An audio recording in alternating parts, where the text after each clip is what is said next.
किसान भाइयों, निश्चित तौर से हम लोगों ने करीब करीब 1.5 घंटा से बैठकर सभी साथियों के विचार को सुना। आपकी समस्या को भी निश्चित तौर से हम लोग जानते हैं। आपकी जो समस्या है वो कोई आज की समस्या नहीं है, ये वर्षों से ये समस्या है। हम इस समस्या को कम करने के लिए आपके सामने कुछ वादा करेंगे जरूर, और आप विश्वास रखिए कि आपने जिस नेता को चुनाव में जिताकर भेजा है, सांसद सुधाकर सिंह को, वो आपके किसान के नेता हैं, इसमें मुझे कहने में कोई हिचक नहीं है। और किसान की समस्या को भी वो कम करेंगे, ये भी मुझे कहने में कोई हिचक नहीं है। मैं कल की बात बता रहा हूं।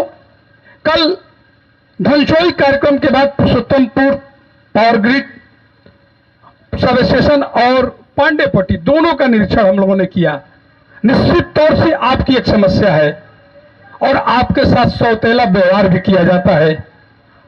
गांव के लिए बिजली और शहरों के लिए बिजली 22 घंटा, 20 घंटा, और किसानों के लिए बिजली 4 घंटा, यही 4 घंटा आपको बिजली मिलता था। लेकिन 19 तारीख को आपके सांसद ने सभी साथियों के साथ बैठक करके घोषणा किया कि मैं तो दिल्ली में लड़ूंगा और आप जो बिहार का विधानसभा चलेगा 2022 से, उसमें आप लड़िएगा। और मैं दावे के साथ कह रहा हूं कि सभी विपक्षी के विधायकों ने मिलकर यह तय किया कि किसानों का बिजली का बिल जो बिजली है वो 12 घंटा मिलना चाहिए। और शायद अभी किसी साथी ने कहा कि नीतीश कुमार जी ने मान लिया इस बात को। मैं नहीं मानता हूं, क्योंकि मैं अभी नहीं पढ़ पाया हूं, मैं नहीं देख पाया हूं।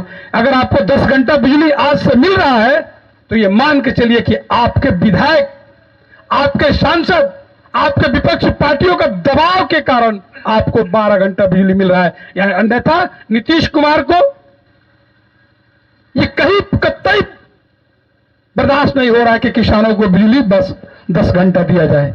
मैं एक बात कहना चाहता हूं कि हवा को घमंड हो गया था कि मैं आजाद हूं। हवा को, ये नीतीश कुमार जी और मोदी जी दोनों के लिए है कि हवा को घमंड हो गया था कि मैं आजाद हूं। किसी ने गुब्बारे में भर के उसे बेच दिया, किसी ने गुब्बारे में भर के उसे बेच दिया।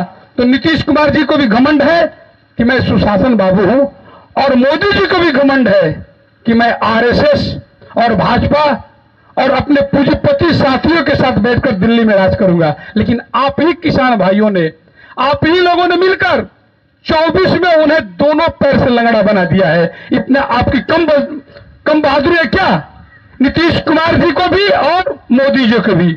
मोदी जी आज कोई भी जो निर्णय लेना है उस निर्णय को लेने में सोचना पड़ता है, क्योंकि थोड़ी सी चूक हमारी हो गई। हम बिहार में और 10-15 सांसद जीत जाते तो निश्चित तौर से मोदी की सरकार गिर जाती। ये मेरी भूल है। और मैं किसान भाइयों, तब तक आपकी समस्या का निदान नहीं होगा जब तक आप किसान नहीं बनिएगा। अब जब तक आप पार्टी बनिएगा, जाति बनिएगा, तब तक आपका किसान का समस्या का निदान नहीं होगा। क्या कारण है कि आज कम से कम 40-45 गांवों के लोगों को निमंत्रित किया गया था और 40 लोग सिर्फ यहां थे। सारे लोग, कुछ लोग चले गए, मुझे कुछ नहीं कहना है, लेकिन मुझे इस पे भी नहीं जाना है कि मैं अकेले हूं। मैं अकेले कारवा लेकर चलूंगा, मेरे साथ जिसको आना है वो आएगा।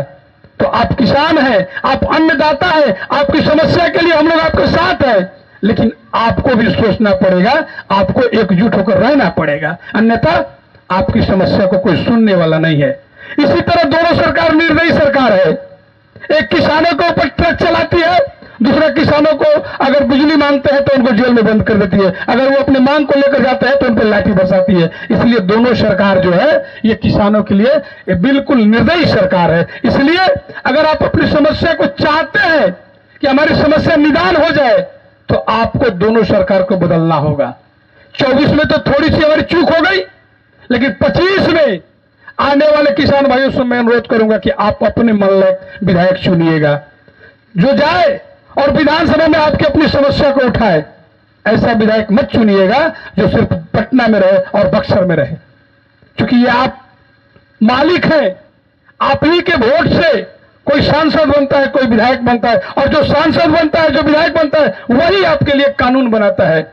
हम आप कुछ नहीं कर सकते हैं। जिसको आप ताकत दीजिएगा, जिसको आप शक्ति दीजिएगा, जिसको आप चुनाव जिता कर भेजिएगा, वही आपकी समस्या को निदान करने के लिए वहां बैठेगा। कोई लोकसभा में दिल्ली बैठेगा और कोई विधानसभा में पटना बैठेगा। इसलिए आपसे मेरा अनुरोध है कि आप अपनी चट्टानी एकता को बनाए रखें। जब तक आप अपनी चट्टानी एकता को नहीं बनाइएगा, तब तक कोई आपकी समस्या को नहीं सुनने वाला है। निश्चित तौर से आपके जो सांसद हैं, मुझे कहने में पुनः कोई गिरोज नहीं है कि वो आपके हक के लिए लड़ते हैं, और उन्होंने कहा है कि मैं कुछ भी करूं, मेरी प्राथमिकता किसान है और मैं किसानों की समस्या को सबसे पहले देखूंगा। इसलिए आप अपने सांसद पर विश्वास रखिए कि आपका जो सांसद है वो आपकी समस्या को बढ़ने नहीं देंगे, वही लाकर रोक देंगे और कम कर देंगे। निश्चित तौर से किसान भाइयों, आप विश्वास रखिए इस बात पे। हमारे साथ बहुत सारे साथी आए हैं, सभी लोगों ने कहा बिजली की समस्या। मैं मनोज जी से कहूंगा कि वहां से जो जलाशय की बात आप कर रहे हैं, जो डुमराव रजवाहा से लेके भोजपुर तक, मैं समझ रहा हूं कि इसका निर्माण मुझे 15 साल में लग रहा है कि 15 और 16 साल में 1 इंच मिट्टी की कटाई नहीं हुआ है। अगर कटाई हुआ है मनरेगा से तो सिर्फ दिखावे के लिए हुआ है। तो मैं अपने प्रतिनिधि से भी अनुरोध करूंगा कि आप अपनी ईमानदारी से काम करें और जो है नहर, उसकी खुदाई मनरेगा से आप करा सकते हैं। खुदाई होगा तभी पानी आएगा ना भाई। सारे जो छोटी छोटी नहरें हैं और मेन नहर तो निश्चित तौर से मृत प्राय हो गया है, आज भी पानी नहीं है। मुझे लग रहा था कि कल सुधाकर सिंह ने कहा था कि मैं जाऊंगा और जहां जहां लोग, हम भी दोषी कम थोड़े हैं, हम ऊपर बांध दे रहे हैं, अपने भाइयों को पानी नहीं दे रहे हैं। तो उन्होंने कहा था कि कुछ भी हो जाए, कल तक 2-3 जगह जाकर मैं बांस से खुलवाऊंगा प्रशासन को लेकर। कल रात 10:30 बजे तक हम लोग साथ में थे। इसलिए मैं कहना चाहता हूं कि हम किसी को सीधे दोषी नहीं बना सकते हैं। बाबा साहब ने कहा था कि अगर 1 उंगली अगर किसी के सामने देते हो तो निश्चित तौर से देख लो कि 3 उंगली हमारे सामने है। तो हम कितना दोषी हैं हमें भी देखना पड़ेगा। हम जब चुनाव आता है तो हम जाति पात पे बढ़ जाते हैं, हम किसान पे नहीं रहते हैं। मैं दावे के साथ कह रहा हूं कि जो पिछला सांसद थे, एक काम किसानों के लिए नहीं किए, लेकिन वो आज भी 4 लाख से ऊपर वोट पा गए।